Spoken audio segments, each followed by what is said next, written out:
En el libro El retorno de los brujos, que vendieron así como 2 millones de copias entre los años 60 y 70, de Louis Power y Jacques Vergier, se habla de muchas cosas paranormales y entre ellas la forma en que la ciencia no ha tomado atención a los miles y miles de libros de ocultismo que existen, porque entre ellos podrían encontrarse algunas verdades que han sido ignoradas por eones.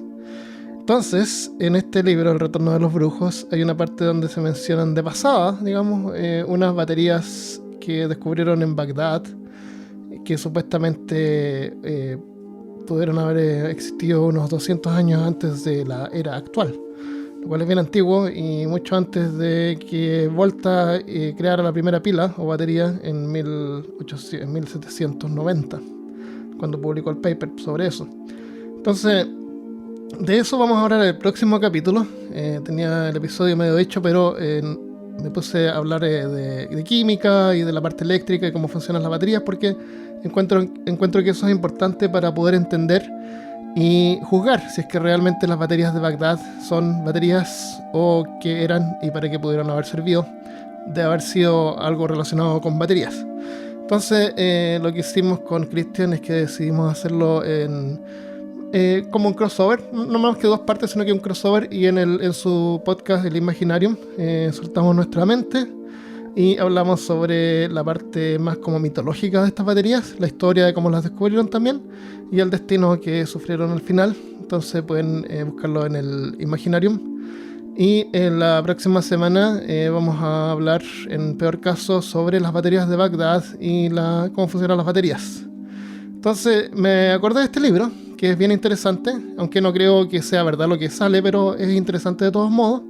Y lo menciono en el episodio 22 de Libros Misteriosos. Entonces, lo que hice es el episodio 22 y 23. Los junté los dos, le nivelé los volúmenes y acá está completo el episodio de los Libros Misteriosos, donde, entre todos los libros que mencionamos, yo hablo sobre los libros de Fulcanelli y un poco sobre la alquimia, que tiene que ver con la idea esta de que antiguamente pudieran haber existido tecnologías que hoy ignoramos. Entonces los invito a escuchar este episodio, es bien entretenido, es bien divertido, estamos todos, Christopher, Cristian y Malca, y espero que lo disfruten, y nos vemos la próxima semana en un nuevo episodio de Peor Caso. Bienvenido y bienvenida al episodio número 22 de Peor Caso. En este episodio, Libros Misteriosos. Hablándote desde los lugares más herméticos de Austin, Texas, soy Armando Loyola, tu anfitrión del único podcast que entretiene, educa y perturba al mismo tiempo. Junto a mí esta semana está Christopher Kovacevic. Nunca juzgues un libro por su capa, excepto si Por su tapa. la capa es una cara. Como, y esa cara es una cara de una persona y la capa es piel de persona. Ahí sí lo juzgas. Ahí puedes jugarlo. Y también Christian Rosinke. Hugo Guay Guay Guay Guay Shao, Hugo Guay Guay Guay Guay Shao, Hugo Guay Guay Guay Guay Shao. Y Malca Negrete. Amantoscanda. Qué misterioso. Qué misterioso esto. Qué misterio. Son misteriosos los colombianos. Misterioso. Lo más misterioso es. Es que anoche me vi Evil Dead 2. ¡Ah, muy bien! ¿Esa es la de que vuelve al pasado? Uh-huh. No, esa es la que... Esa es la 3. Esa es la 3. ¿Tú sabías que a la 3 le iban a poner Medieval Dead? Y no es ¿En chiste. serio? ¿No? Qué La idea buena. era ponerle Medieval Dead. No, es muy buena Evil Dead. Sí, maldito y sensual Bruce Campbell. Y hay un remake bien malito sí. que es tremendo. Sí, Bruce Campbell es Dios. No lo podía superar. Ah, sí, hicieron un remake Sí. está en Netflix. Sin Bruce no es Campbell. muy buena. No. Ya. Esa estuvo perturbadora. Pero no hablemos de películas, hablemos de libros. Hablemos de libros. ¿Qué te parece? Desde que Gutenberg inventó la prensa en el siglo XIV, el texto escrito en papel se convirtió en el Internet del Renacimiento. ¿Cuántos libros creen ustedes que existen publicados hasta ahora? 3. ¡Qué risa! De verdad, a ver quién se acerca más al número. Malca, ¿cuántos crees tú? 5 billones.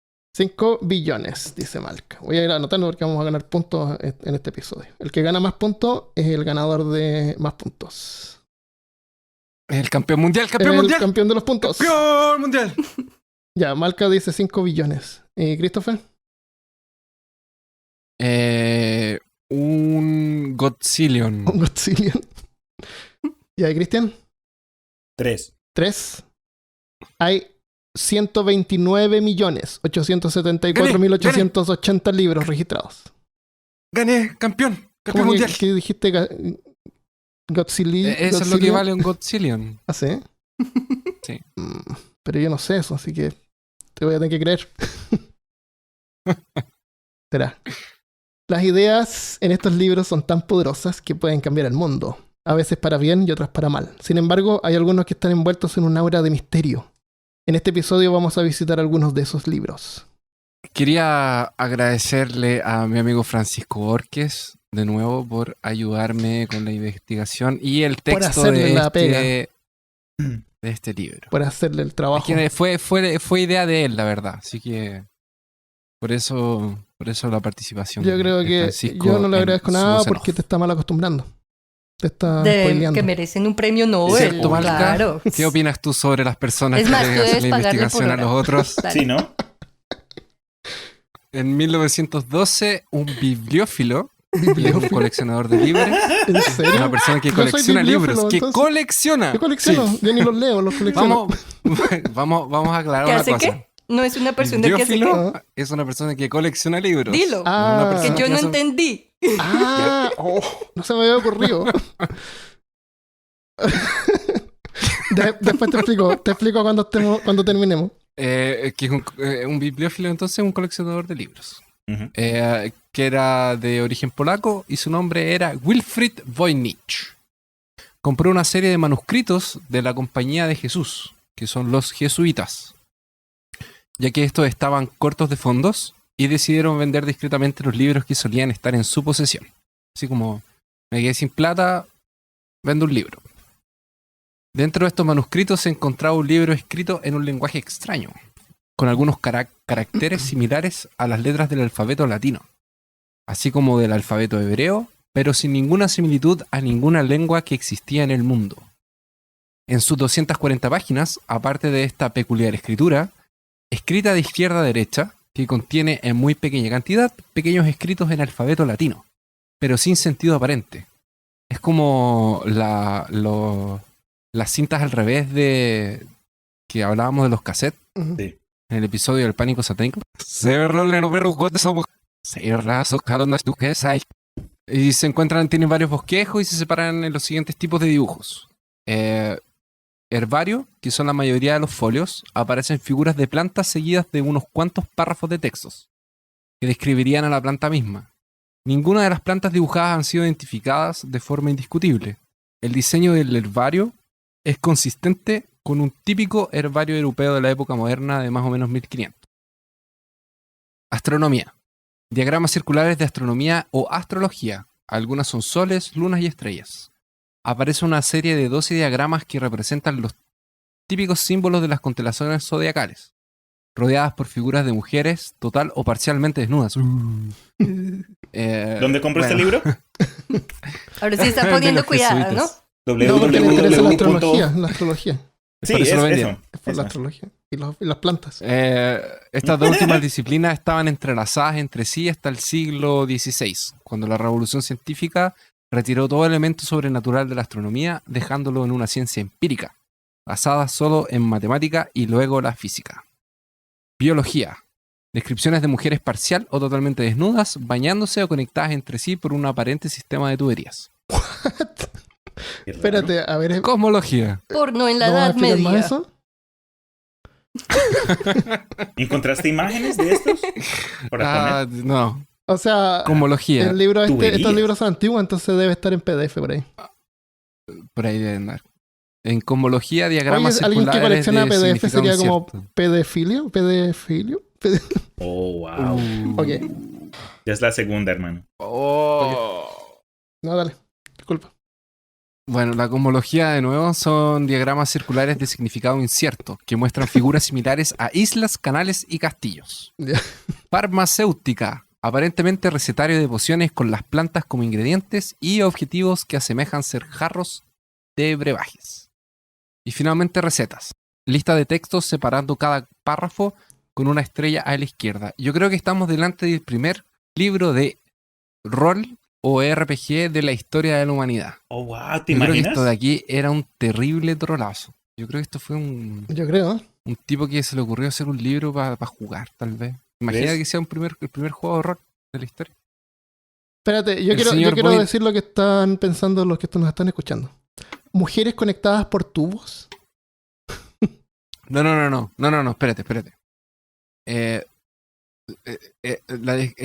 Son descripciones de mujeres parcial o totalmente desnudas, bañándose o conectadas entre sí por un aparente sistema de tuberías. Entonces Eso están no quedó bañando con el sistema de tuberías. No es que estén interconectadas con ok. tubos. Exacto, Me estaba exacto. imaginándose Sí, como ok. El como pipí duchas, el hombre, claro, eso. Sí. No. Son como duchas. Ok, Ok. duchándose en unas duchas. Sí, están duchando. Ok. ¿Por qué no dices eso, hermano? ¿Hay algún tipo con cara así de humano, pero es como un cuerpo de cocodrilo por ahí, no? Tal vez. Quién sabe, el hombre caimán. Y sus chistes. Claro. Sus chistes. Entonces es como una Tenía la enciclopedia de lo que no existe. De lo que no Claro. vemos. Es lo que no vemos. El señor Voynich nunca pudo descifrar su significado y luego de su muerte pasó a su viuda en 1930. Luego de morir la viuda en 1960, pasó por un par de dueños hasta 1969, cuando fue donado a la Universidad de Yale, donde permanece hasta hoy. Wow. Todo lo que se sabe del libro, luego de los análisis de la escritura misma y de los materiales del libro, es que el libro está hecho de pergamino, cuero de animal, en este caso de cabra. A principios del siglo XV, y su datación de carbono 14 indica que habría sido confeccionado entre los años 1400 y 1438, mientras que la cubierta del libro y la unión de los folios habría sido realizada entre los siglos XVII y XIX. Él mismo tiene una carta en la que un erudito bohemio llamado de Johannes Marcus Marci, quien enseñaba en la Universidad Carolina de Praga, en lo que ahora es la República Checa, le envió este manuscrito a su amigo Athanasius Kircher, un erudito jesuita de origen alemán que vivía en Roma. La carta data de 1665 más o menos. En esta carta se menciona que Marci recibió este libro de un gran amigo quien trató de descifrar el manuscrito durante toda su vida. Sin éxito, obviamente. Según este amigo, él creía que el libro fue creado por el famoso policientífico y teórico inglés Roger Bacon. Bacon es vida. Quien, aparte de estudiar ciencias naturales y Uno, teología, también estudió alquimia. La alquimia Ahora, de luego de Bacon. siglos, el manuscrito habría pasado a manos del sacro emperador romano germánico Rodolfo II, quien murió en 1612. Y este se lo pasó al amigo de Marci. No sé quién era Marci. Me perdí. Somos dos. Era el amigo Ok. del amigo del amigo. Ah, el primo es del verdad. tío del novio del bisabuelo. Ese man. En fin, aparte de la carta de Marci Kircher, no hay más evidencias de algún poseedor del manuscrito. Y el hecho de su extraño lenguaje e imágenes hacen especular muchas teorías al respecto de su autoría y propósito. Aparte de la típica teoría de que es una fabricación por el mismo Voynich, lo que queda en parte desmentido por los hallazgos de radiocarbono, hay algunos que especulan que el matemático y alquimista inglés John Dee, astrólogo real de la reina Isabel I de Inglaterra, lo habría fabricado, o al menos recibido, ya que se sabe que él tenía una colección de escritos de Bacon. Respecto del propósito del libro, parte del obvio herbario, que incluyen dibujos de plantas que algunos asocian a plantas del Nuevo Mundo. Las secciones astrológicas y biológicas son un misterio, que van desde alquimia, medicina hasta algún tipo de ritual.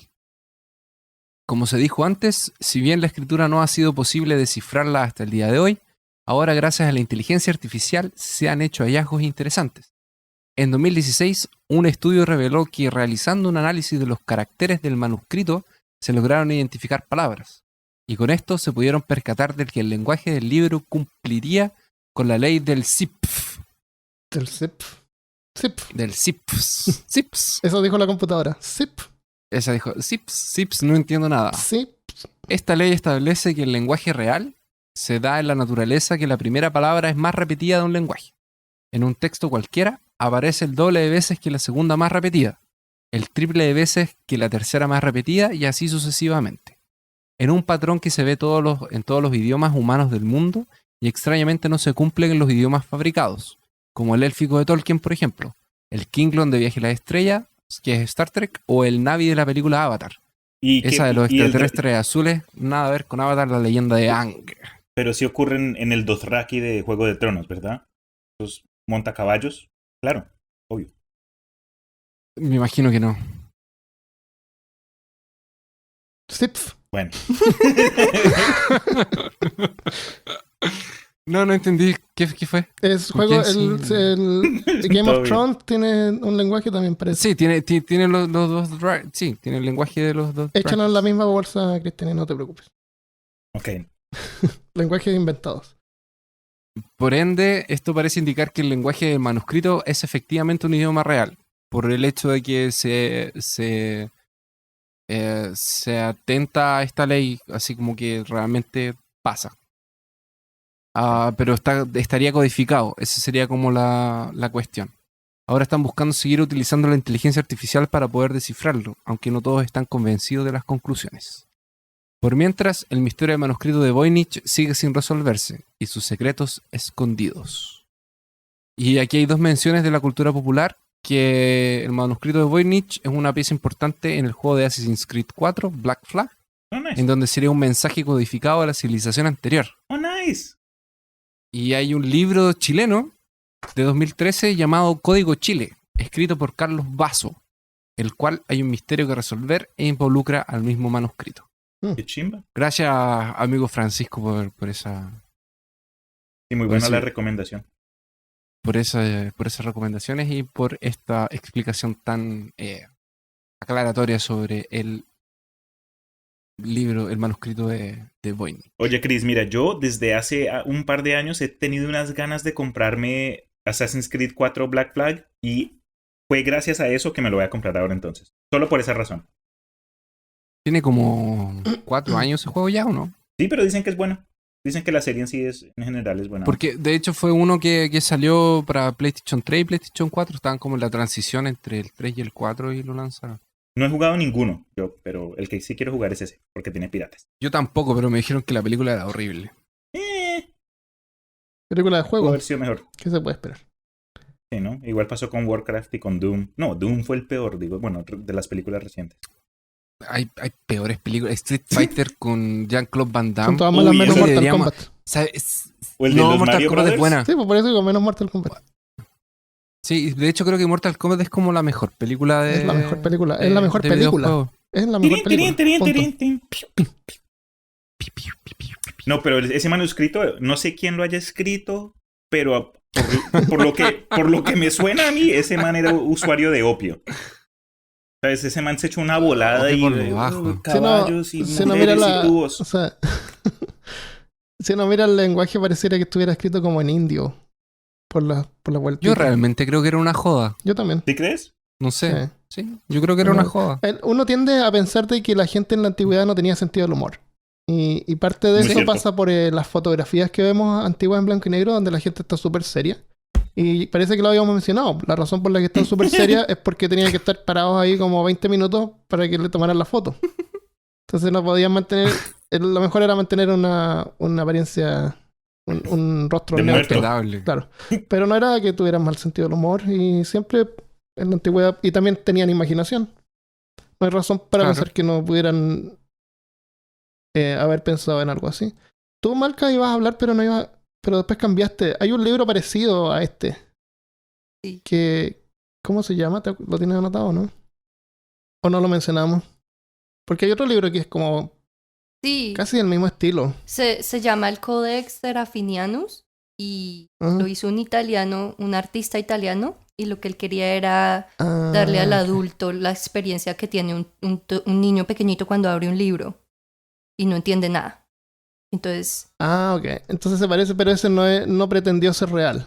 No, desde el principio él dijo que era fabricado, pero tiene un arte muy bonito y todo lo que tiene ahí está muy bacano. Para verlo. Échale una mirada al Codex Serafinianus. Lo vamos a poner en la página peorcaso.com. Este libro se llama Esteganografía y fue escrito en 1499. Fue un libro que fue prohibido por la Inquisición, lo vetaron completamente. Y fue escrito por un hombre que se llama Johannes Tritemi. Él era un monje alemán que era alquimista, matemático y era un aficionado a las ciencias ocultas y los fenómenos misteriosos, así como nosotros. No, a nosotros no nos gustan esas cosas. No, hablamos solamente de ciencia acá. No, ¿de ciencia? Sí. Pensé que era de historia. Es de historia también. ¿Esto es un podcast? ¿En dónde estoy? No te dije que nuestras conversaciones las grabamos y las publicamos públicamente. ¿Dónde estamos? Cristian pensaba que nos juntábamos a conversar entre amigos. ¡Nunca me contaron! Eso sí, legal. Hay una página, Cristian. Sí, hay una página. Esta es mi voz natural. Originalmente se escribieron 8 tomos que eran parte del mismo libro, pero este monje tenía como mala fama, entonces gracias a pánico religioso quemaron los libros y lo que tenemos en la actualidad solamente son 3 de los 8 que existen. De los 2 que tenemos, los 2 primeros tienen instrucciones y ejemplos de cómo encriptar un mensaje y enviarlo sin usar un mensajero. Cómo aprender un lenguaje más rápido de lo que lo aprenderías normalmente. ¿Puedes repetirlo primero? ¿Qué dijiste? ¿Enviar un mensaje sin mensajero? Sí. ¿Cómo sería eso? Telepatía. Ya les voy a explicar.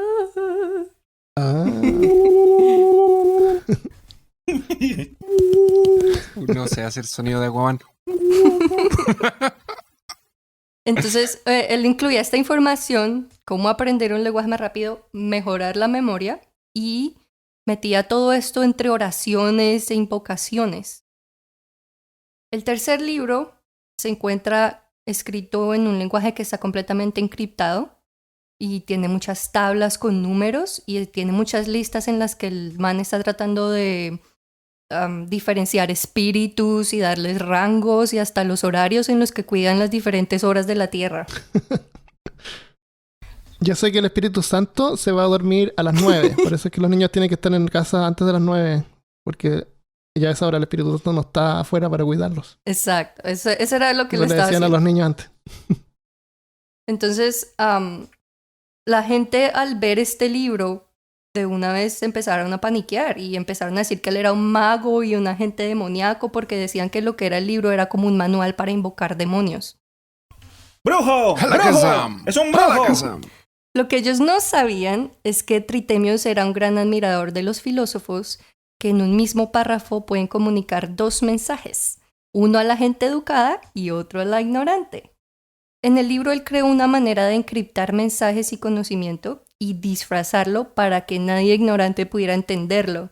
Y tal como él quiso, hasta el día de hoy, ese libro es usado como una fuente y guía para diferentes grupos ocultistas y esotéricos porque ellos piensan que eso es un manual de magia negra.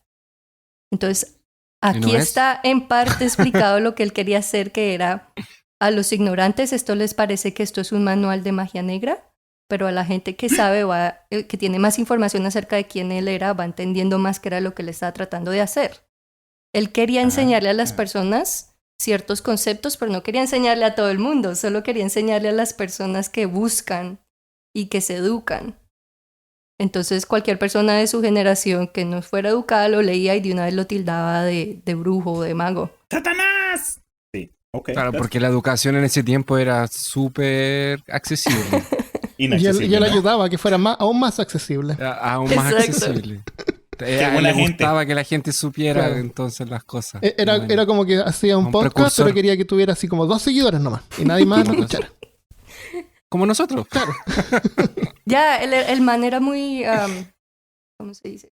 Excluía a la gente mucho. Ellos, de hecho, creó una sociedad con un par de amigos en la que se creían, mejor dicho, los duros y los más inteligentes. Más elitistas. Eso. Entonces, la gente que veía el libro se lo tomaba literal, además de que el tercer libro estuvo escrito en un idioma que él mismo casi que se inventó, suplantó letras por otras, los números por letras, se inventó unas letras y las puso y, mejor dicho, encriptó todo. Y ese libro duró 500 años antes de que lo pudiéramos descifrar. En los años 90, dos científicos diferentes pudieron. Ah, no lo descifraron. Los descifraron. Entonces, sí, imagínate la gente en esa época sin poder descifrar qué decía, eso ya le dio rienda suelta a sus imaginaciones y hasta en la época de nosotros, porque en este momento, si tú buscas en YouTube por el mago Triterius, encuentras gente diciéndote en la actualidad que era un gran mago y que sigamos sus enseñanzas y cómo hacer los ritos, invocar y todo en este momento. ¡Qué risa! Entonces... O sea, hay gente que no entendió la explicación que él mismo dio a sus escritos. Sí, como que no captaron el mensaje. Yeah. No vieron la segunda parte. No. Y de hecho, en los años 1600, un hombre dijo que él había logrado descifrarlo y escribió un libro para decirle a todos las respuestas y su propio libro también lo escribió con un lenguaje encriptado. Entonces nadie lo entendió. ¿Qué le pasa a esta gente? Oye, pero qué loco más inteligente. Es el ego. Ahora, los científicos que descifraron el libro ahorita en la actualidad encontraron frases que no les hacían mucho sentido, como, por ejemplo, no te fijes de ese monje, le gusta beber buen vino y es raro. Me gusta el monje. Esa era la Creo que soy revelación. monje, entonces. Creo que soy monje porque solo me gustan los mejores de los vinos. ¿Y eres rara? Dígame ustedes. Entonces, ellos no saben si es que ahí hay un mensaje oculto en lo que descifraron, aún hay otro mensaje oculto, o simplemente que les falta contexto por lo que 5 de los libros fueron quemados. Hay que ir más profundo. Y después de que pudieron descifrar el libro, se volvieron a ver el libro del hombre que en 1600 había dicho que lo había podido descifrar y sí lo hizo. Es porque sí entendió el concepto de lo que le estaba tratando de explicar. Entonces, el concepto de lo que le estaba diciendo era cómo crear tu propio lenguaje para mandar mensajes secretos a través de los espíritus. So, para mí, este man es como el troll original porque él hizo creer a todo el mundo que esto era una cosa completamente diferente y confundió a las masas y creó una élite de poquita gente que solo se entendían entre ellos y... No sé, yo creo que sí logró enviar un mensaje secreto a través de espíritus, que era lo que él decía que era que estaba haciendo, porque después de 500 años, un espíritu después de 500 años fue el que lo descifró. Sí, claro. Y no había un mensajero de por medio. ¿Verdad? Genio. Muy inteligente. Qué genio. Genial. Sí, qué loco. Entonces, Teganografía. Tal vez él fue el que entendió primero el manuscrito de Voynich. ¿Puede ser? ¿Qué año era este libro? Puede que es que una de las partes que es el experto. Es de 1499, eran casi de la misma época.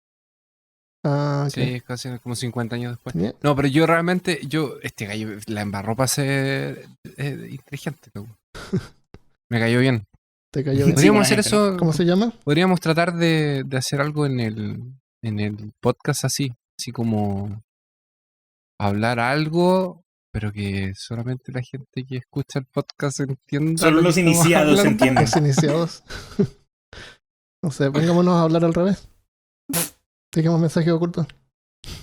O hablemosles de nuestro... El que ponga en Facebook lo que dijo Christopher antes, se gana un punto. Un punto. ¿Puntos? En nuestro ranking de puntos. Claro, punto de peor caso. Ganado. ¿Ustedes saben quién es el quinto integrante de peor caso? ¿Quién es el quinto integrante? El Papa Juan Pablo II. No. ¿La cerveza? Ozzy Osbourne. Ozzy Osbourne, sí. No, nos visita mentalmente desde su tumba helada. Desde tumba helada. Sí.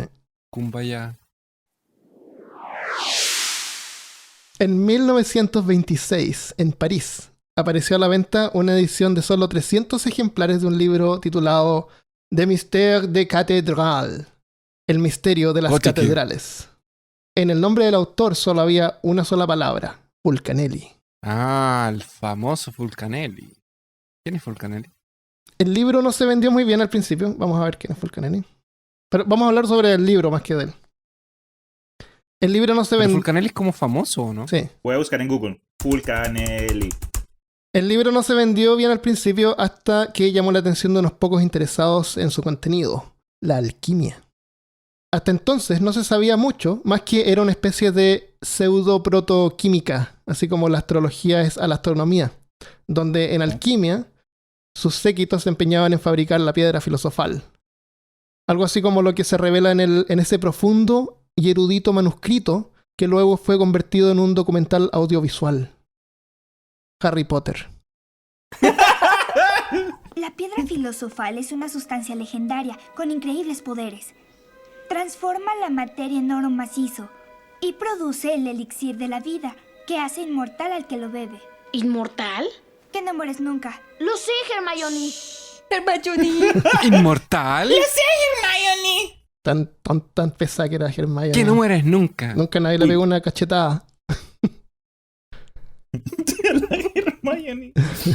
Pero aprendemos mucho de Harry Potter. Sí, mucho. Claro. Eso fue todo lo que pudimos deducir de la piedra filosofal. Bueno, Fulcanelli, en El misterio de las catedrales góticas, deja claro que la alquimia es mucho más que eso. Entre sus páginas se lee... Esto lo voy a poner con efectos, pero no sé, yo creo que puede ser un poco distractivo. Hazlo, grábalo con efecto y sin efecto. Como yo tengo todo el tiempo del mundo. Exacto. La catedral gótica, el santuario de la tradición, de la ciencia y del arte, no debe ser considerada una obra a la gloria del cristianismo, sino que como una vasta acumulación de ideas, tendencias, fe popular, un todo perfecto al que se puede hacer referencia sin miedo si se trata de penetrar al pensamiento de los antiguos en cualquier campo religioso, secular, filosófico o social. ¿Entendió? Solamente los iniciados lo pueden entender. De hecho es así. De hecho es así. Fulcanelli en su libro habla del origen cabalístico de la palabra gótico. Dice que el arte gótico es argotique o argot en francés, lo que en inglés se puede entender como slang, jargon o lingo, y en español modismos. O sea, el tipo de lenguaje que usa un grupo particular de personas que puede incluir términos de su profesión o actividad, como los doctores diciendo esos términos complicados que usan. Ah, ok, I gotcha. Ok, yo les voy a dar un término y ustedes me tienen que decir qué es. Ok. ¿Okay? Son cosas así comunes, no es nada raro. Juegos. Ok, este es el primero. Sfenopalatina ganglioneuralgia. Sfenopalatina ganglioneuralgia. ¿Qué es eso? Eso es fácil. Eso es un helado, ¿no? Ok. Una clase de helado. ¿Por qué? Por el ganglio. ¿Por el ganglio? Sí. Ese es mi... Ok, eso es lo que pienso yo. ¿Qué piensas tú, Marca? Marca. Pelopalatina. Stefopalatina Es un tipo de paleta, ganglioneuralgia. sí, ¿no? Stefopaleta, ok. ¿Y Christopher? ¿Tiene algo que ver con elfos? No sé, dime tú. Estos son términos reales. No sé si tú crees en los elfos que son reales, pero... Yo creo que es... Yo me identifico como elfo, por favor. Ah, ok. ¿Cómo era? Sfenopalatina Armando, ganglioneuralgia. ¿Es feno o feno? Sfeno, con ese al principio. ¿Tiene alguna diferencia? ¿Es fenopalatina? Ganglioneuralgia. Ah, es simple. Eso tiene que ver con la boca y con los elfos. Porque Y con la paleta. La palatina es la parte de arriba de la boca. Ajá. Los ganglios son los ganglios. El sabor del Y helado. el esfeno es el esfínter. Entonces quiere decir que cuando tú tomas algo, tú vas a ir al baño. Ciencia porque con tú trabajas Christopher. en ese campo. Ok, yo creo Claro, que viene de gracias. yo creo que ganan todos. ¿Por qué? Porque ese término es el nombre que tiene cuando tú tomas helado y como que se te congela el trigémino. Y si no siento que se te congela el cerebro. ¡Sabor! ¿Viste? Lo dije. Desde Colombia Sí, para el mundo. Pero Cristian dijo helado. Es cuando se te congela en la cabeza, así como... ¡ah! Ya, Eso lo le voy sabía a dar desde un el principio. punto a Cristian y ustedes también ganan un punto, pero es como un punto más chiquitito. ¿Ya? El mío es más grande. Puede ser medio punto. Medio punto, claro. También podemos, si quieren usar matemática. Ya. Si yo le doy mi medio punto a la marca, ¿le ganamos a Cristian? No son transferibles los puntos. Baila. Ya. Enuresis nocturna. Enuresis nocturna. Cristian. Cuando no puedes ir al baño en la noche. Cuando no puedes ir al baño, ¿ok? Porque tienes tu anus está contraído durante la noche. Ok. Creo que es un término que se usa cuando alguien, como quien habla cuando está dormido, pero creo que este término que dices es cuando uno comienza a rapear mientras duerme. Entonces sale con unas rimas súper buenas ahí mientras... Paleta, comienza con la catacata. Eso es lo que creo. Ok. Yo creo que si es que hay algún doctor escuchándonos, que no creo. Estoy muerto de la risa. Te imaginas que está operando. Claro. Yo sé eso. se le pega el taco. Le pego un Ahora taco. no. Perdón. Ahora no tiene pezones. Por el paciente Bueno, hipotético. ¿Quién necesita pezones? Claro. Igual que ni los quería. Ya, Malca. Enuresis nocturna. Es la manera de invocar un demonio que viene y te hace cosquillas en los pies por la noche. Ok. Esa iba a ser mi segunda adivinación. Enuresis nocturna es cuando uno se hace pipí en la cama. Durante Y el día. Cristian de Ya, nuevo fue casi como lo que mencionó- yo dije. No, en la noche. Pero La enuresis fue casi diurna como es lo que cuando yo uno se hace dije, pipí en de día. no, yo creo que yo me merezco un punto. Porque... Sí, se la doy. Esa, Christopher ganó. Ok, damos un punto a Christopher. ¡Campeón mundial! Ya. Beisalgia. Beisalgia. Es fácil, es la base del conocimiento de la álgebra con sal. Estas son cosas que ocurren en el cuerpo humano. Es cuando ves y sales. El cuerpo humano es una matemática algebraica. Beisalgia. Ok. Cuando ves y sale beisalgia. Como beisalgia. Beisalgia y coges la pizza. Ok. Es contagioso. Dijiste que es un proceso Son todas corporal. cosas que le ocurren al cuerpo humano. Son términos médicos. Beisalgia. ¿No es cuando vos veis a Algia que está por allá? ¿Vosotros veis a Algia? Claro.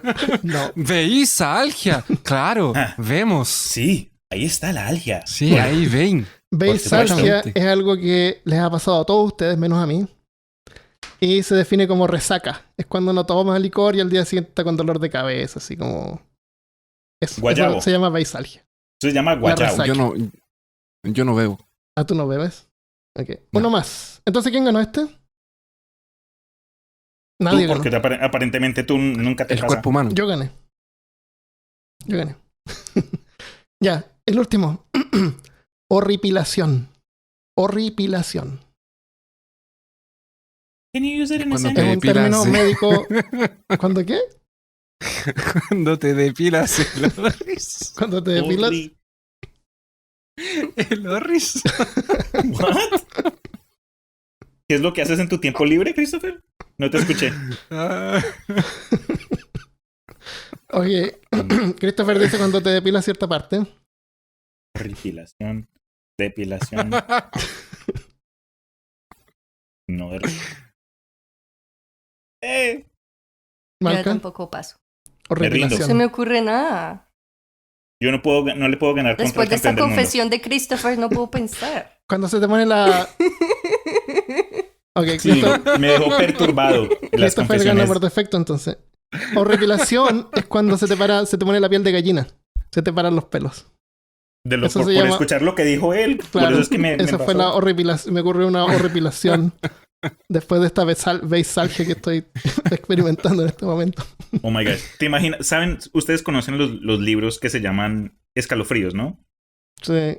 Goosebumps. Goosebumps. Sí, era una serie Sí. de televisión. Sí, también. en inglés es Goosebumps, pero se imaginan Ujú. si le hubiesen puesto ese título a esos libros. Horripilación. Horripilación. Horripilation. Está bueno, me gusta Oye, el nombre, capaz que- Horripilation.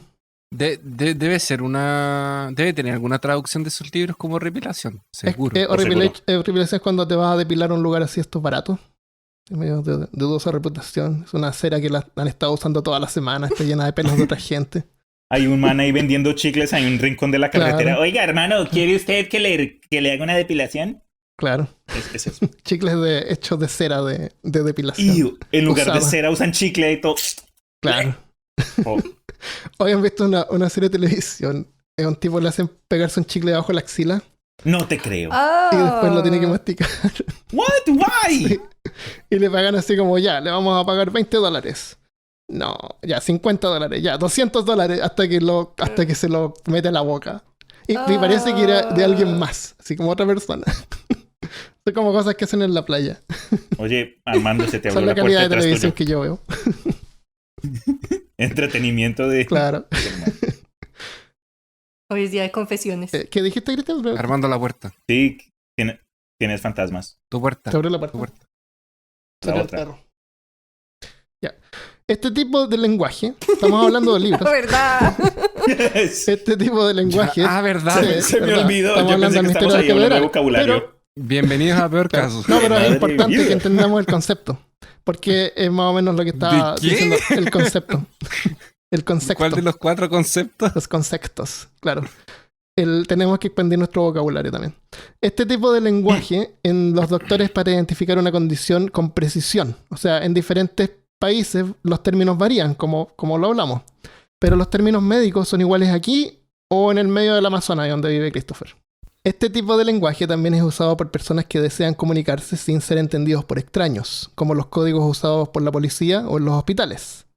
Si tú estás en un hospital y escuchas llamar al Dr. Brown, quiere decir que hay un miembro del personal que está siendo atacado por un paciente. Y si escuchas código 10, tienes que salir corriendo porque puede ser una alerta de bomba. Eso ocurre en los hospitales. Eso es un hospital a dónde. Todas las partes del mundo. Código 10, tú corres. Azul con esta cosa que es una bomba. Pero esto del Dr. Brown Ujú. es verdad. Sí, es verdad, no, esto es verdad. Todo lo que he dicho es verdad. ¿Qué te pasa? Cuando un paciente... no sé. Cuando un paciente ataca un médico. Claro, entonces hay un paciente, por ejemplo, atacando a un médico o un personal, llaman a Dr. Brown, por favor, preséntese al cuarto no sé cuánto, y quiere decir que la personal de seguridad tiene que ir a ese cuarto. Wow. Ese es el Dr. Brown.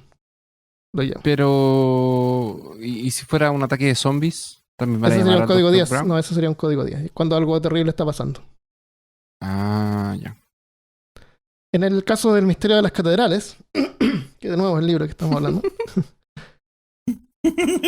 y también en su segundo libro, que se llama Las Moradas Filosofales, están escritos de una forma que puede ser solamente realmente comprendido por un iniciado de las artes herméticas.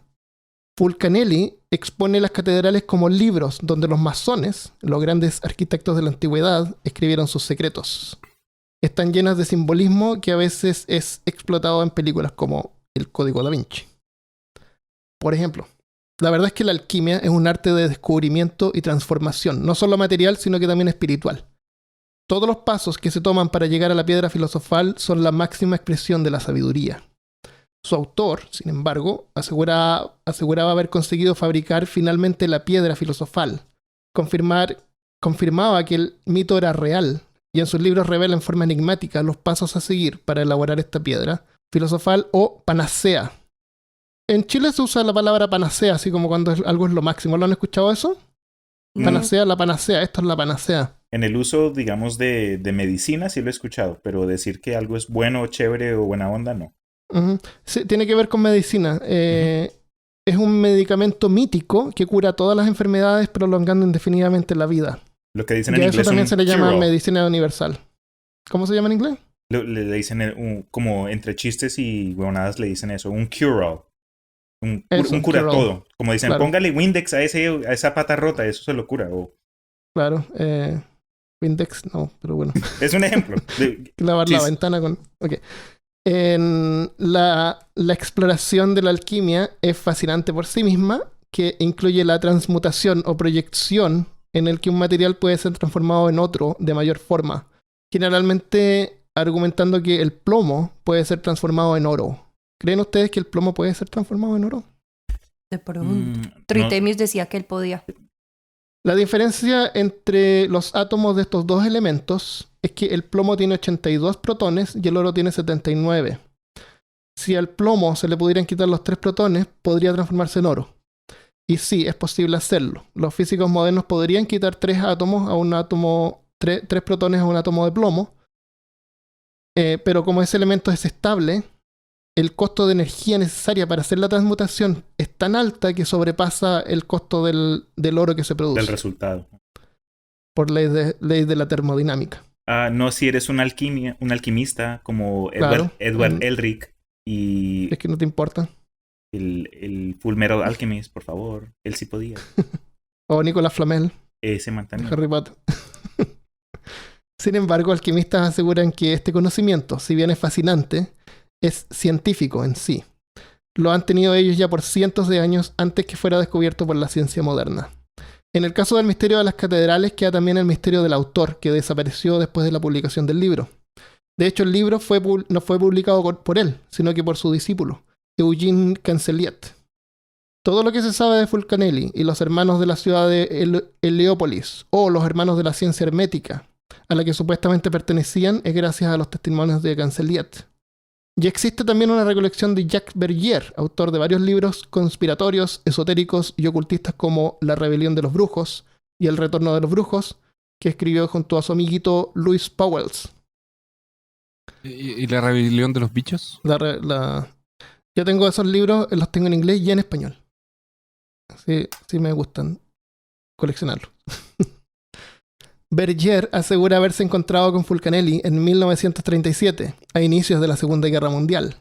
En su reunión, Fulcanelli le advierte del peligro de la energía atómica y le confiesa que es un conocimiento antiguo que puede ser desarrollado sin mucho esfuerzo.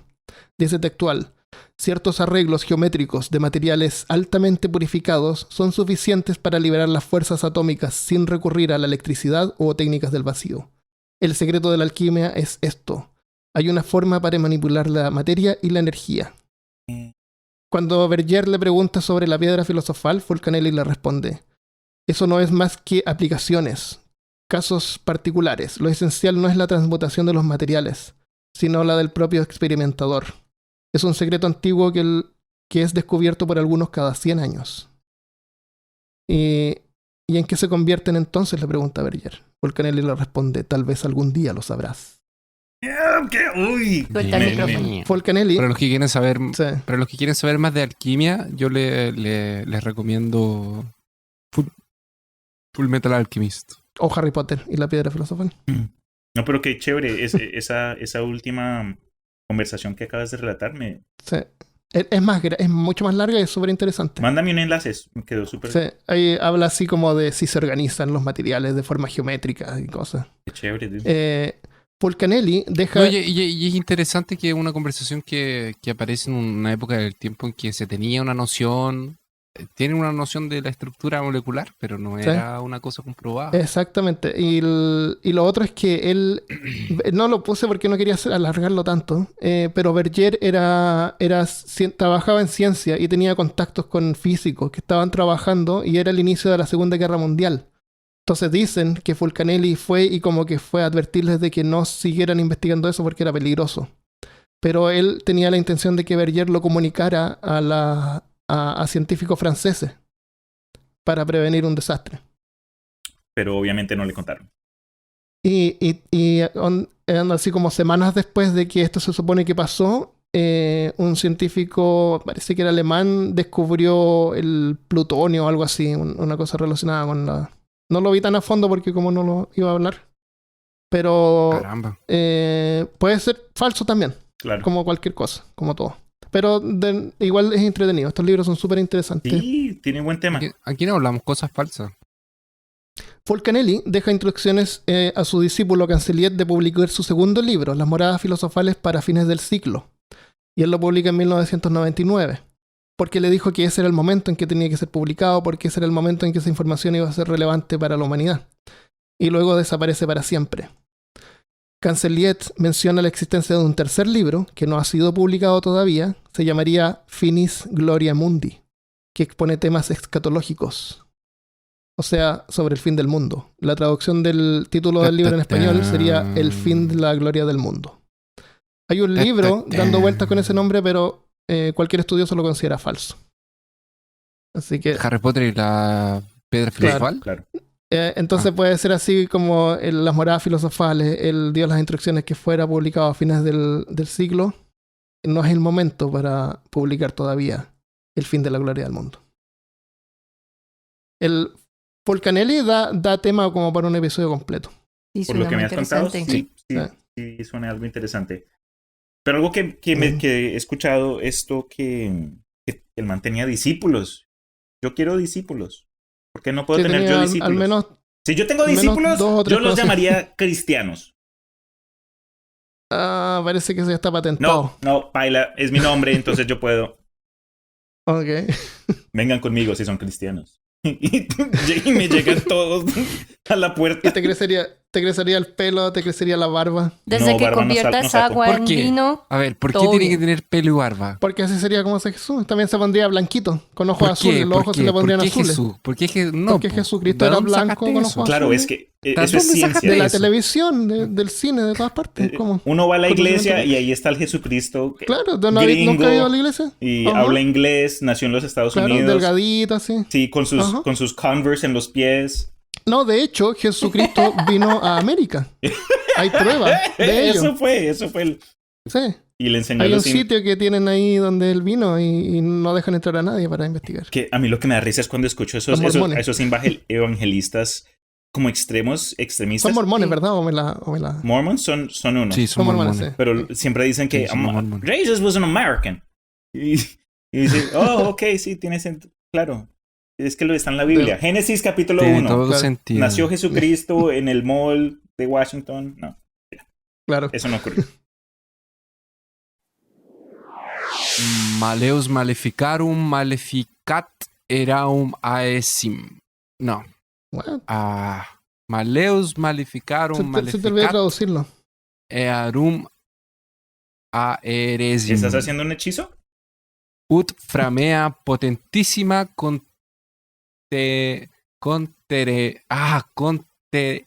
conterens. O más comúnmente llamado como el martillo de las brujas o el Maleus Maleficarum. Fue escrito fue escrito en 1484 y publicado en 86, 87 por ahí por dos monjes alemanes dominicanos, Hendrik Kramer y James Sprenger. Esto fue en el século XV, más o menos. Si bien que este libro no incitó o no inició la cacería por las brujas, sí fue sumamente influyente en el pensamiento de católicos y algunos protestantes sobre la brujería, brujas y wiccas y ese tipo de cosas. ¿Wiccas? Sí. El libro fue lanzado, como dije, en el 84 y fue recusado por algunas autoridades y según algún par de fuentes estos mismos autores fueron excomulgados de la Iglesia Católica, pero que lo publicaron así de cualquier forma. Tiene 28 ediciones. Espérate, los autores fueron excomulgados, pero aún así el libro fue adoptado por la Iglesia Católica. No, es que se supone que como la Iglesia Católica es una institución muy grande, hay sectores que a pesar de no ser, entre comillas, legalmente aceptado, o haya sido recusado o rechazado por el mismo obispo que lo encargó, hay algunas alas que lo usaron de cualquier forma. Tiene como 28 ediciones más o menos y es un manual que define las prácticas consideradas como demoníacas. Se torna una especie de manual de cazador de brujas y va a tener una gran influencia en este lado del Atlántico durante los séculos después entre algunas comunidades puritanas de los Estados Unidos y sido usado en el famoso caso de las brujas de Salem.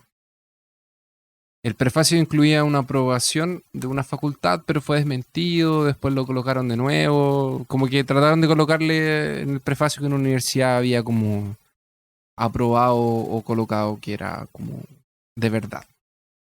Y después la universidad lo negó, después lo colocaron de nuevo, y así, etc.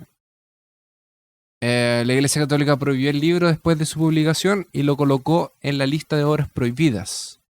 Index Labrorum Prohibitorum. A pesar de eso, entre los años 1487 y 1520 la obra fue publicada 13 veces. En el 1574 y en una edición de 1669 que era de Lyon. Malleus recibió un total de 16 nuevas reimpresiones. Estas informaciones son omitidas y ocultadas por personas que son anticatólicas, que dicen que no, que ellos lo usaban igual nomás y vamos a quemar personas quizás empezar por brujas. El libro fue usado maliciosamente por algunas personas como justificativa para la Inquisición de cazar y torturar supuestas brujas. En América. Y en América. Eso es lo que tú decías, que no eran católicos. Eran protestantes. Eran de los dos lados que usaban. Era gente que quería aprovecharse del como la mala información y. Sí, pero en Massachusetts, esta gente que usaba estas vestiduras negras con cuellitos blancos, esos no son cristianos. O sea, son cristianos, pero no son católicos. Son protestantes. Probablemente, si Norteamérica estaba mayormente influenciado por... ¿Tú sabes por qué se estima que América, así como Estados Unidos, es tan religioso? Hay gente que le molesta que llamen a Estados Unidos América. Lo que pasa es que no tiene nombre, porque México también es Estados Unidos. Es un Estados Unidos de México y está en Norteamérica. Entonces, si uno dice Estados Unidos, ¿de qué estás hablando? ¿De México o del país que está arriba? ¿Cuál no tiene nombre? Es de Estados Unidos y puede referirse a México, porque México es un Estados Unidos de Norteamérica también. La verdad es que debería llamarse Texas y punto. Y así nadie pelea. ¿No es cierto? ¿Sí o no? Yo concuerdo, claro, yo concuerdo. Texas, perfecto. Dicen que cuando llegaron los inmigrantes a América, cuando llegaron los indios, los españoles, los inmigrantes, entre comillas, en Europa había este sistema de reyes y no era era un reinado. Pero en América no tenían reyes, entonces tenían que tener esta figura así como a la cual mirar y un líder o algo así. Y respetar, claro, necesitaban esa visión. Entonces por eso es que se volvieron tan religiosos. Pues. Porque no había un rey. Porque en Europa, en Inglaterra, por ejemplo, no son tan fanáticos. No hay tanta... No, pero tienen pero tienen una religión del Estado. Y eso se vino junto con los inmigrantes. Sudamérica es religioso porque fue mayormente evangelizado por misionarios católicos y protestantes. Sí, claro, obvio. Por eso es que fue la religión cristiana pero yo me refiero al nivel que alcanzó, como el nivel de fanatismo. Es porque la gente no es porque necesitaban controlar, es porque la gente lo adoptó. Sí, porque no tenían un rey. Las personas lo adoptaron. Sí. Pero dato curioso es que muchos de estos grupos que escaparon a Europa y el viejo mundo fue precisamente por persecución de sus propias creencias. Y ahora, cuando revisamos, digamos, el estado de las Américas en general, son países, son varios continentes que son súper aficionados a cualquier nivel del cristianismo o de sus ramas que correspondan. Entonces, es como algo chistoso para mí. Los puritanos, que eran una rama de los protestantes, de los reformados de Inglaterra, Escocia, Irlanda, o sea, bueno, de hecho, de Escocia, Irlanda y Gran Bretaña en general, excepto en Inglaterra, se arrancaron porque los estaban matando a los protestantes. Entonces se fueron a Norteamérica. Y cuando los puritanos salieron de la Gran Bretaña y se fueron a Norteamérica, que los puritanos eran estos protestantes, lo hicieron porque en su cabeza lo que ellos querían eran crear una nación con políticos protestantes y reformados. Esos son los de cuellito blanco, con sombrero que ponían el cinturón en el sombrero. Esos son los puritanos. Hebilla, wow, esa no la he escuchado hace rato. Hebilla, parece bueno, que había el Malleus Maleficarum trae innúmeras y exageradas descripciones de, hasta cierto punto, apelativas e incoherentes. El libro se divide en 3 partes distintas, siendo cada parte que se subdivide en capítulos llamados de preguntas o cuestiones. La primera parte contiene 18 cuestiones y enseña a reconocer brujas y sus múltiples disfraces y actitudes. La segunda parte trae apenas 2 capítulos, 2 cuestiones. La primera de esas 2 partes está subdividida en 16 capítulos y la segunda en 8. Esta segunda parte expone los tipos de maleficios, clasificándolos y explicándolos detalladamente, y los métodos para cómo deshacer estos maleficios.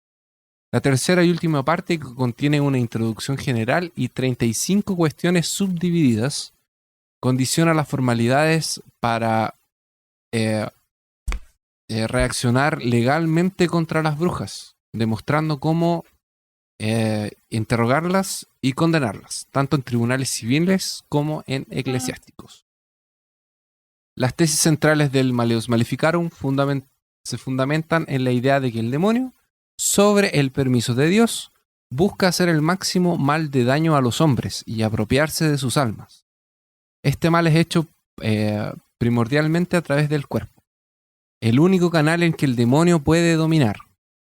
La influencia demoníaca es efectivada o es hecha a través del control de la sexualidad, y por ella el demonio se apropia primero del cuerpo y después del alma del hombre. Segundo el libro, las mujeres son el mayor canal de acción demoníaca. Lo dijo el libro, no lo dije yo, lo siento. Que vengan los emails. Te molestó, Malca. ¿Verdad? Que ahora ¿Tú crees, Malca, que las mujeres tienen... Cuidado con sus palabras. Cuidado con tus palabras. Que ellas son influenciadas primero por el demonio. Ya, pero deja el destornillador en la mesa y después nos contestas. No, hay de todo en ambos bandos. ¡Qué machistas! Pero claro. Los que escribieron el libro. Saludos a la Caro.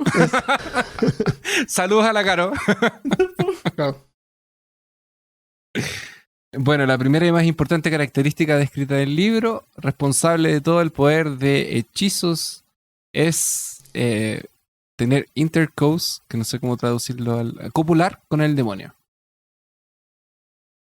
Por tanto, Satanás, el señor del placer, estaría entrando al mundo a través de la copulación. De esta forma, una vez obtenida la relación con el demonio, las hechiceras son capaces de desencadenar todos los males, especialmente impotencia masculina, imposibilidad de librarse de pasiones desordenadas. O sea que iban a tener sexo y al man no se le paraba y le podía decir a ella que era porque ella era una bruja. Es su culpa por estar cogiéndose con el diablo. No se me para, claro. ¡Quémela! Yo les voy a contar algo interesante. Es su culpa. Crianza, o sea, niños obviamente ofrecidos a Satanás como sacrificio, abortos, destrucción de las cosechas, animales enfermos, entre otras cosas. Oye, sabemos que las brujas eran reales y sabemos que habían satánicos. ¿Cuántas de estas brujas fueron rescatadas por grupos satánicos? Porque seguramente ellos fueron a tratar también de defenderla, como la contraparte, ¿no es cierto? Sí. Claro. No. ¿No? Bueno, no ahora lo interesante es que lo interesante es que el coito con el demonio supuestamente no sería exactamente carnal, y ya que estas criaturas son espíritus. Carnal. Y ocurría a través de rituales ¿En dónde fue esto? ¿Qué cosa? En Massachusetts, Salem. Okay. No, eso no. No. Eso, si ustedes leen la obra de teatro de Salem, Chito, déjalo. Si ustedes leen Salem, la obra de teatro, van a ver que muchas de estas cosas se representan en la obra. Como por ejemplo, que las brujas obtenían su poder a través del coito con el diablo. Ahora el coito con el diablo era como decía aquí, no era exactamente carnal, sino que era espiritual y todo el cuento. Ahora, lo que es interesante es que efectivamente, por ejemplo, la impotencia masculina, las brujas, entre comillas, Las brujas, entre comillas,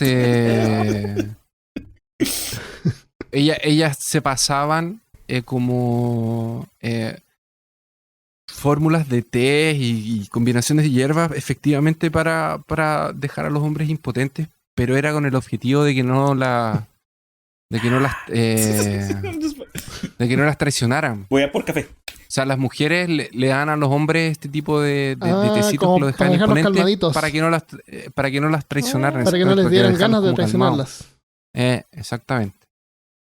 ¿Y eso es verdad? ¿Eso lo hacían? Sí, eso es verdad. ¿O alguien lo intentó hacer? No, por ejemplo, a las familias del interior, en el comienzo de la República de Chile, en los pueblos del interior, era una práctica súper común. Yo sé que hay mujeres malvadas que te dan así un montón de comida, cosa que uno se siente así como agotado y ya no le dan ganas de salir. Después de la tarde, ¿no? Claro, es culpa de las mujeres malvadas. Te dan así... No, pero lo que dice Christopher tiene sentido. Como una clase de... No, sí, es verdad. Sí. Como mantener la relación bajo control, pero es algo que de pronto... Sí, no es algo que me gustaría que me hicieran a mí, pero lo he escuchado. Hubo una aparición por ahí. Es un fantasma. Samantha está atrás tuyo. Es Casparín. En cambio, los hombres son tontos los hombres porque los hombres tratan de hacer lo mismo, pero en vez de darle así poción y tecito, el estúpido se iba con flores, con chocolate, para así como que mantenerlo así, es que somos tan estúpidos. Yo nunca leí. ¿Cuál sería entonces el equivalente de los hombres? Si las mujeres malvadas, de acuerdo a ustedes, supuestamente ponen hierbas para... No existe porque no hay maldad en el hombre, no existe eso, no, imposible. Es un reseco que le ponen en té para que eso no ocurre. Se cierre. Claro. Qué risa. Un tecito así que tiene... Claro. Mejor me voy a quedar callado. Peor caso... Ya. Mi imaginación está muy dispersa en este momento. After Hours. Claro. 1728. Los rumores de que los muertos son poseídos por espíritus diabólicos rondan por Alemania. La gente acostumbra enterrar sus muertos boca abajo, con la boca llena de piedras y de tierra, y hasta con las mandíbulas amarradas. Esto sucede porque al exhumar varios cuerpos, encuentran que tienen sus bocas llenas de pedazos de su propia carne y de los lines de sus ataúdes. Este libro se llama... Este feliz es libro. por el Dr. Seuss, ¿no? Sí. Feliz y colorido, claro. Para niños. De Masticatione Mortuorum in Tumulis, que significa sobre la masticación de los muertos en sus tumbas. Es un libro escrito por otro cura alemán, que si no se han dado cuenta, los curas alemanes son el tema que tenemos aquí en todos estos putos libros. Ya vimos. Los alemanes en general. El episodio de hoy no son libros misteriosos, son curas alemanes. Libros de curas alemanes. ¿Qué le hacían a esos curas alemanes? Porque Nelly era alemán también. Este se llamaba Michael Ranft. Y el libro es su intento por aplicar la racionalidad, mucha o poca que él pueda tener en su época, y lógica al problema que estaban teniendo. Escuchaban gritos y gruñidos proveniendo de las tumbas después de que ya habían enterrado a sus difuntos. Y cuando exhumaban los cuerpos encontraban que el muerto había devorado todo lo que estuviera a su alcance. Entonces se comían su propia carne, se comían la tela con la que cubren el ataúd por dentro. Tenían la boca llena de todo eso. La explicación de muchos era que o los demonios habían poseído a los muertos o que era que los muertos eran vampiros. Zombies. ¿No se les ocurrió que podían haberlos enterrado vivos? Esa no era una opción. No, pues Armando, ¿cómo se te ocurre? Okay, perdón. Si te entierran es porque están muertos. Si no están muertos no te pueden enterrar. Claro, se vieron World War Z. No, es lógico. Tienes razón, Christopher. ¿Alguna vez viste a alguien vivo siendo enterrado? Yo no. Es que no piensas. Yo no he visto a nadie siendo parte persona. Este monje, él escribió el libro para refutar esa idea. El cura escribió el libro porque les decía, no, ¿cómo se les ocurre que los demonios van a poseer a los muertos? Los demonios solo poseen a los vivos. Y él les decía que el vampirismo no existía, sino que era un fenómeno psicológico. Él sí trataba de explicarlo racionalmente. Él decía que si alguien moría de forma repentina, eso le iba a causar angustia y horror a los familiares o a los vecinos, entre todos los que vinieran a ver al muerto y se iban a imaginar que lo iban a ver o que el muerto se había salido de la tumba a ir a matar a otros. Oye, una pregunta, Malca. ¿Qué diablos les importaba a ellos esto? ¿Por qué abrían las tumbas para ver? ¿Habrían así que eran como fetichistas? Porque después de un tiempo abrían las tumbas a ver si se comió la piel o el interior del ataúd? Porque escuchaban gritos. Uno entierra a alguien y no abren. Porque es como verdad, si tú vas al cementerio gritos. en ese momento, es completamente silencio, pero esto era en épocas en las que ibas al cementerio. Es más, leí que hay gente que iba y lo hacía por como buscar adrenalina, a ver quién se atrevía a ir al cementerio, porque se escuchaban rugidos y gruñidos que eran como los de un marrano, algo bien tétrico, y ellos se iban y escuchaban eso. Él basa su teoría en el caso de Peter Blagojevich, que era un campesino serbio que se convirtió en vampiro y después de que lo enterraron se salía de la tumba de vez en cuando a comer y mató a 9 personas. ¿No le gustaba la tela de ataúd? Nomás. Mejor ¿Es salía. que no tenía McDonald's o qué? No, pero... ¿En el ataúd? En el pueblo. No, pero por lo menos era solamente de vez en cuando. Era muy considerado, no desperdiciaba. Claro. Así. Es que cuando estás muerto ya como que no necesitas tanta comida. Entonces él toma ese caso de que la población estaba convencida de que era un vampiro y él les decía que seguramente si alguien había tocado el cuerpo durante el funeral, entonces había contraído algún tipo de enfermedad que fue la que lentamente los fue matando, o que la gente le estaba dando delirios frenéticos que eran causados por el trauma de haber visto el muerto, pero le trataba de explicarles a las personas que los vampiros no eran reales. Ahora, ¿cuál creen ustedes personalmente que es la peor manera de morir? Con hambre. Muriendo. ¿Morir de hambre? That would suck. Yo pensaba que era siendo ahogado, pero parece que hacia los pocos segundos ya como que el cerebro se apaga y uno no sufre tanto. Por hambre y ser quemado son los que... A lo mejor creo, quemado. Sí, esos dos. ¿Quemado? Por hambre. Por hambre...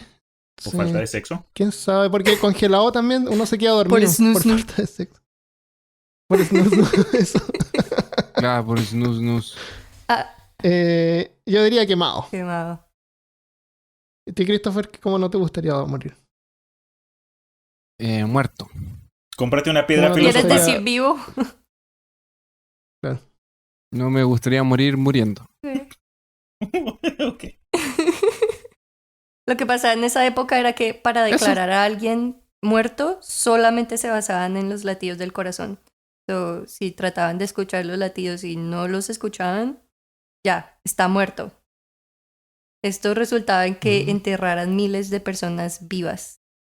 Oh, wow. Y el doctor ya estaba viejito, no escuchaba bien. ¿What? O sea, algunos incluso tal vez le latía el corazón y no lo escuchaban. Ya, y además de eso hay muchos problemas como la hipotermia, epilepsia, cosas que hacen que no lo escuches, pero la persona está completamente viva. Entonces ellos en parte resucitaban dentro del ataúd para morir lentamente asfixiados. Del desespero, mientras morían del desespero, me imagino que en su locura se empezaban a morder la carne y a comerse las cosas que estaban en su alcance, a metérselas a la boca.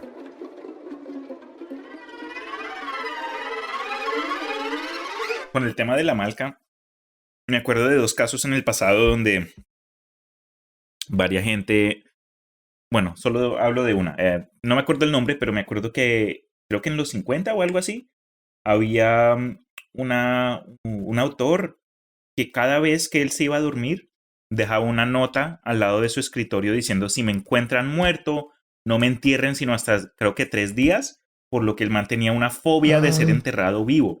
y había un montón de cuentos en ese entonces de gente, ¿sabes? Era como algo bien popular, un tema bien popular. Hay uno de Edgar Allan Poe que es bien conocido. Creo que fue, no me acuerdo exacto, creo que es algo popular, pero el nombre de este individuo se me escapa, no me acuerdo. Sí, y parece que de ahí sale eso de que cuando alguien se muere lo velan. La velación es como para asegurarse que esté muerto.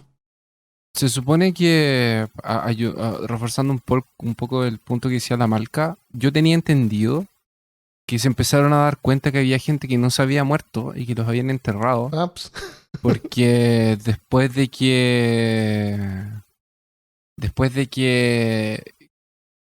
empezaban a desocupar los cementerios, así como para hacer espacio, hacer espacio y tirar los huesos a la fosa común, encontraban como rasmillones en el interior de los ataúdes. En el interior de los ataúdes, personas como decía la Malca, con pedazos de cosas en la boca y cosas por el estilo. Qué miedo, man.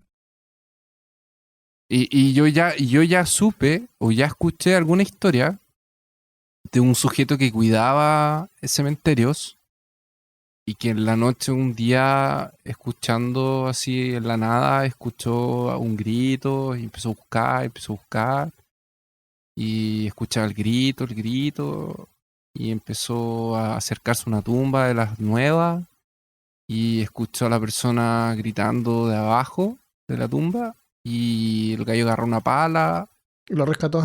Volvió, y lo rescató y lo sacó. Pero imagínate qué terrible en el tiempo del libro de Malca que la gente escuchaba y no hacía nada. No sabían. Porque pensaban que eran demonios. Claro. No sabían. Y no se les ocurría nada. Todos creían que era que algunos muertos estaban medio vivientes.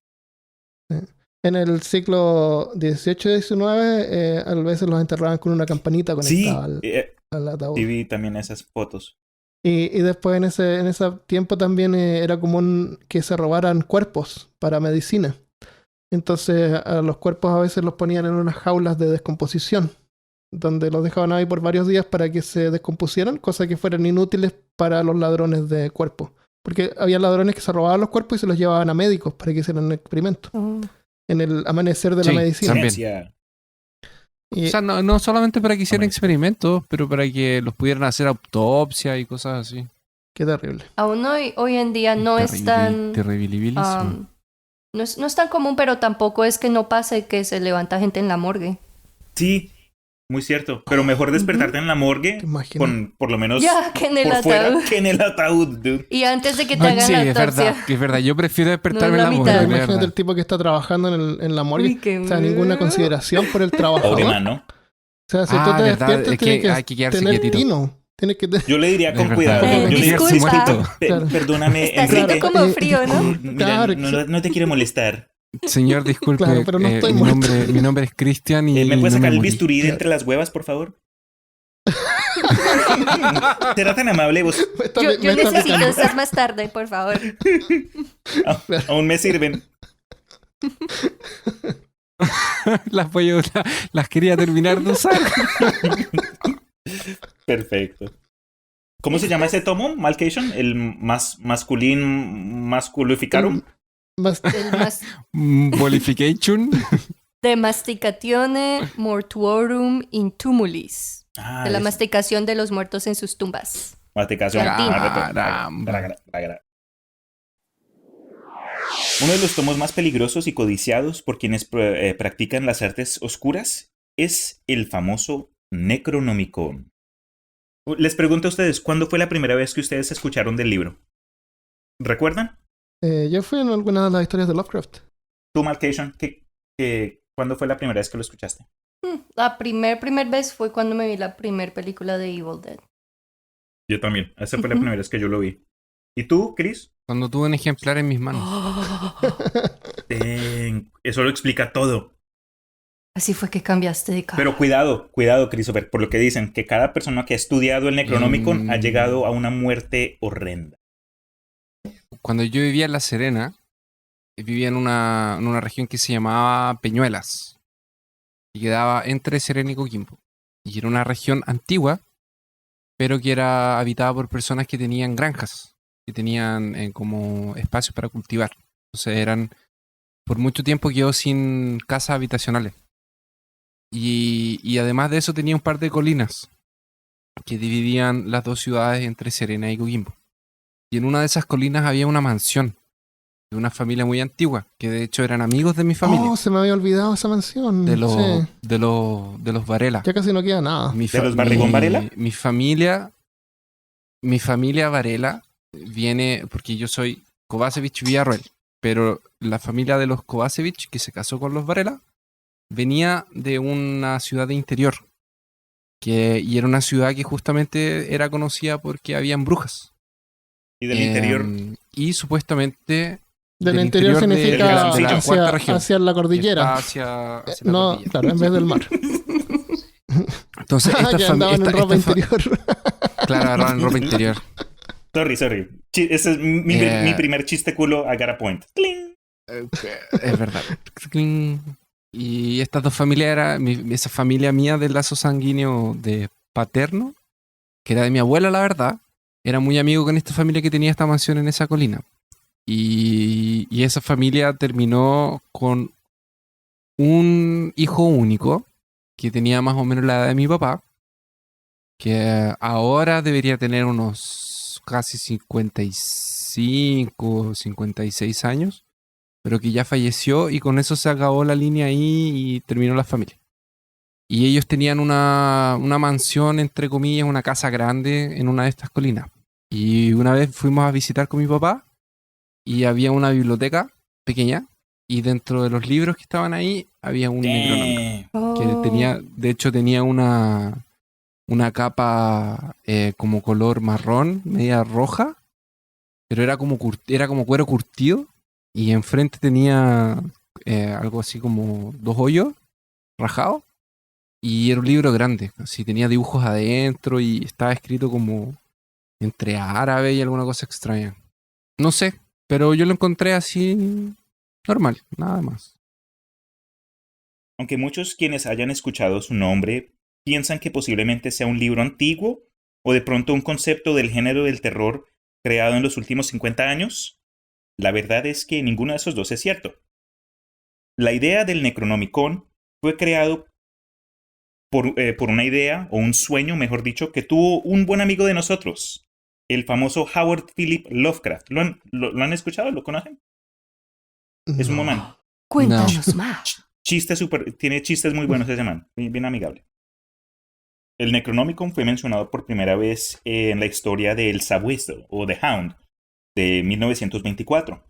Pero el autor del libro fue mencionado en la historia La Ciudad Sin Nombre, en 1922. Según las propias obras de Lovecraft, el autor del Necronomicon fue un hombre llamado Abdul al-Hazred, nacido en Yemen durante el califato Omeya de 665 a 750 DC. Al-Hazred se le denominó el árabe loco, dado sus creencias, experiencia y sabiduría.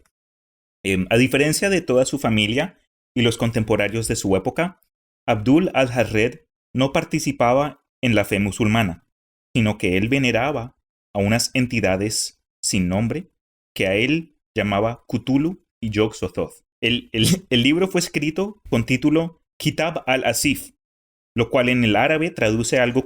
¿Que le saquen qué? Que le saquen el Kitab al-Asif. ¿Qué?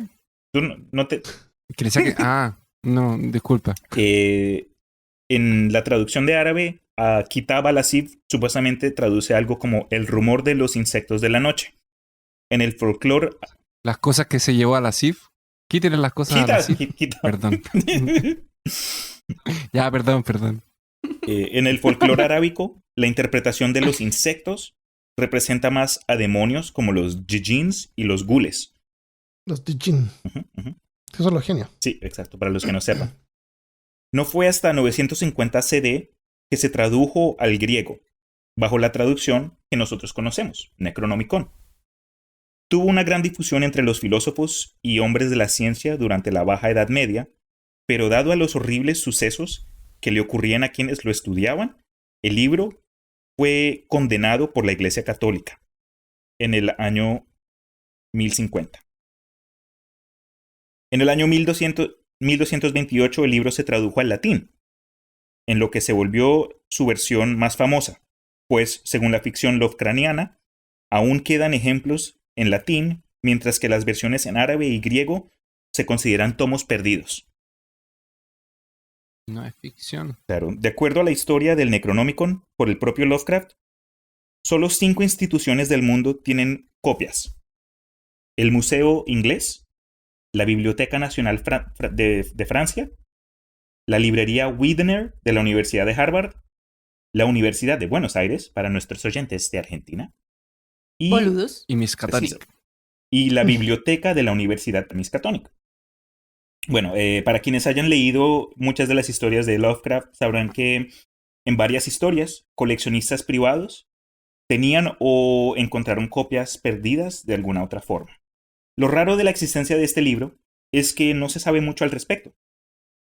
De las cosas que sí se incluyeron en los relatos de Lovecraft, se sabe poca información, pero de lo que sí sabemos que el Necronomicon contiene cosas como fórmulas olvidadas para la invocación de entidades de todo tipo, explicación y raíces de la magia, sus condiciones y secretos. El Necronomicon también cuenta la grandeza de los antiguos, sus legiones, su influencia y cómo hacer para abrir las puertas necesarias que los regresarán a este tiempo y este espacio. Tan peligroso es el contenido del Necronomicon que se le atribuye la muerte de su propio autor. Para los que no sepan, Abdul al-Hazred fue devorado y despedazado a plena luz del día en un mercado de Damascus En una plaza. por un ser invisible. Ese fue, ese fue la primera muerte el que fin. le escribió Lovecraft para este man. Hay evidencia anecdótica de ello. Si van a Damascus, ahí van a ver los chorros de sangre donde fue devorado. Claro. Pero esa muerte me dio, cuando leí eso, dude, qué tremendo, qué forma tan épica de salir. De morir. Sí, pero morir? después Claro. De morir muriendo cuando mueres. Pero supuestamente cuando murió Lovecraft, otro autor como que trató de expandir el universo del mito de Cthulhu y canceló la muerte de Abdul y le dio otra muerte toda, como dicen ustedes, toda fome. Pero esa muerte original se me hace una chimba, porque, ¿sabes? Un misterio, lo que es. No, sí. Supuestamente también algo que vi, que en su versión del Necronomicon, él había hecho un mapa mostrando dónde estaban digamos, los continentes perdidos y ciudades perdidas como Ib y R'lyeh, la ciudad inundada donde vive Cthulhu. Pero en fin, algo que también encontré durante la investigación de este libro es que el propio Lovecraft recibió tanto correo de fans y gente curiosa en general preguntándole más información de cómo encontró los datos, e incluso al Vaticano le han llegado... Pero sí es de verdad. Al Vaticano le han llegado una variedad de consultas preguntando que la iglesia les dé permiso de ir a leerlos, porque el Vaticano tiene una biblioteca enorme y muchos creen que el Vaticano tiene una copia de este libro en su posesión. En sus arcas. Sí. Hay 3 copias se conocen 3 copias del Necronomicon esparcidas por el mundo. Una copia está en la Universidad de Miskatonic, la biblioteca. La otra está en la Universidad de Buenos Aires. Y la tercera copia se encuentra perdida en alguno de los... con algún coleccionador de libros. Esas son las 3 copias que se tienen conocimiento. A mí la historia que me gustó más, que incluye el uso o donde el libro del Necronomicon es un punto importante del cuento, es The Dunwich Horror, el horror de Dunwich, donde el brujo que como que inicia todos los problemas de los personajes principales del cuento tiene su propia versión, creo que es en griego, escondida en una de sus... donde mantiene toda su información. Es un buen cuento. Pero para finalizar este dato de las entrevistas que dio H.P. Lovecraft, una de las cosas que él comentó fue que si alguien fuese a escribir una versión del Necronomicon, no sería más que una decepción para todos nosotros, que al leer el nombre del libro en un cuento nos ha creado como una sensación de temor, porque nada compara con eso. Él dejó la descripción del Necronomicon de forma tan abierta para que nosotros pudiéramos como que rellenar el vacío. Y con eso sí estoy de acuerdo. Creo que en muchos casos una de las razones por las cuales un videojuego que se convierta en película o un libro que lo conviertan en película es más bueno que la versión de cine es porque nosotros podemos usar nuestra propia imaginación y rellenarlo como queramos, las voces, las personalidades, los detalles mínimos, pero... Cuando se hace la película se vuelve finito. Sí, no lo pude haber dicho mejor yo. Y ahí se termina. Muy cierto.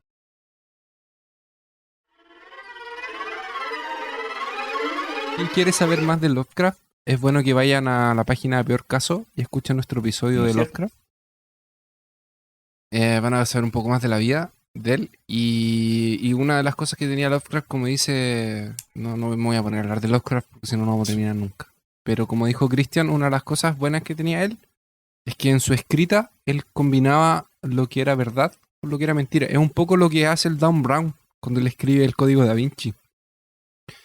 Entre medio de las cosas de verdad que él dice, mete su ficción.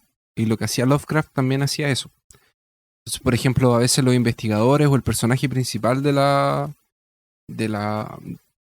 historia de Lovecraft se encontraba con algunos libros. Y de los 3 libros, 2 eran de verdad. Y uno era uno inventado por Lovecraft. Sí, y como él nunca describe el contenido de los libros, tú te quedas con la sensación de que podía ser verdad. Sí. Porque eran libros de difícil acceso, pero que eran de nombre conocido, como por ejemplo el Malleus Maleficarum. El Malleus Maleficarum era un libro que es conocido, la gente sabe del Malleus Maleficarum. Pero sabe que es misterioso y medio oculto. Pero tener una copia de él y saber qué dice adentro, en un tiempo que no hay internet, porque no es como que ahora te metes a internet y encuentras una copia en PDF. Yo, bueno, entonces, ahí, por eso lo hacía real. Ahí como parece que lo había comentado, pero no sé si será en mundial, pero en Estados Unidos no hay ninguna restricción para poder crear un libro y ponerle el mismo título de otro libro. Entonces hay un montón de Necronomicones que uno puede comprar. Y yo cuando chico obviamente encontré uno y lo compré. Y lo encontré genial. Dije, este es el Necronomicon. Y leí, tenía un montón de dibujos, así como portales, eran como pseudo pentagramas, claro, con unos textos extraños.